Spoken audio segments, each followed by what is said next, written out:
Ready?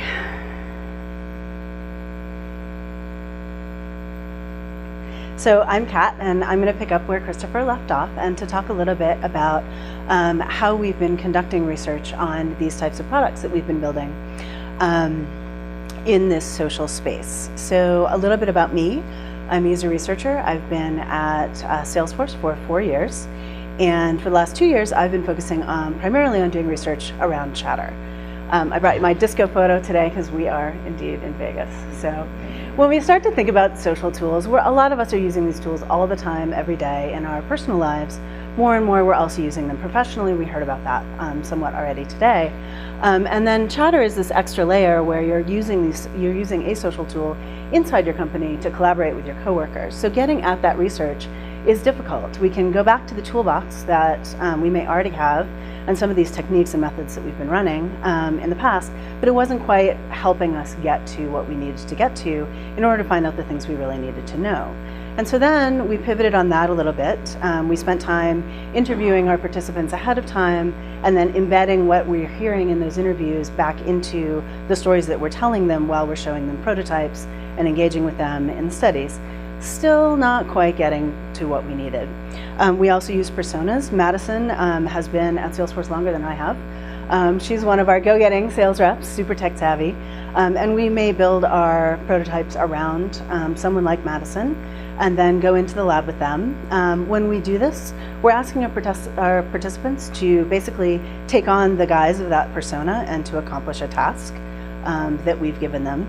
But unfortunately, we're throwing a lot at them and we're asking them to take a lot of leaps in these spaces. So they'll get caught up by trying to figure out who they are, not less about what they're trying to accomplish or who the other people are in the scenario that they might be interacting with, real or not real. And you'll notice that the participants are going to be focusing mostly on Madison because they want to figure out contextually, how do I get into this space and you know, kind of what am I doing here and to level set. And it makes it harder for us to get at the deeper, richer feedback that we're looking for. Is this good enough? Sometimes. We find oftentimes somebody can pass a usability test. They can go through the tasks, they can complete those tasks, but they may have feelings about whether or not they would ever want to do some of these things that are really hard for us to get to because the data isn't real, the context isn't real, the relationships in these fake scenarios aren't real, and we can't draw upon our work life being the same as the way that we're interacting with these products socially because it's really not the same. So as an example today, I've asked Christopher to volunteer. For legal purposes, I can't show you actual participants, but he'll be playing the role of one of our participants. And real people aren't the same as personas or other ways that we might be doing these things. So we tried an experiment. We built an interactive prototype. We asked participants ahead of time for a couple of informational pieces about themselves, photograph, a name, their company name. We built it into the prototype. And so for each person, each time we tested with a different person, we would swap them in and out of the prototype.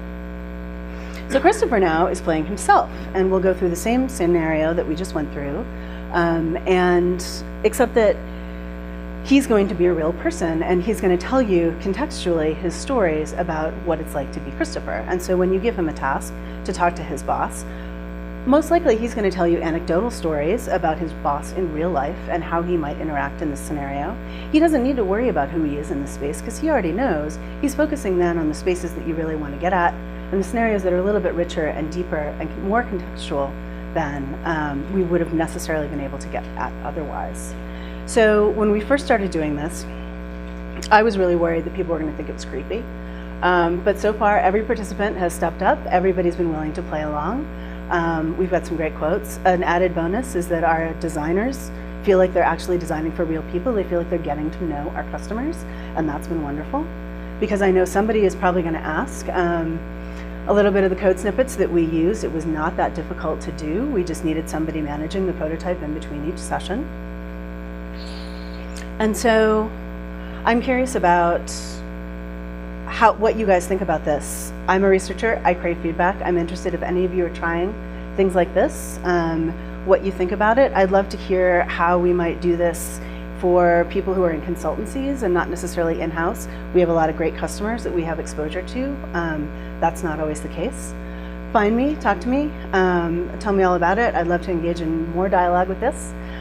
Big thank you to Christopher for being willing to be my participant today, and also to Anna Maritz and my designers, because they built the prototype. Thank you.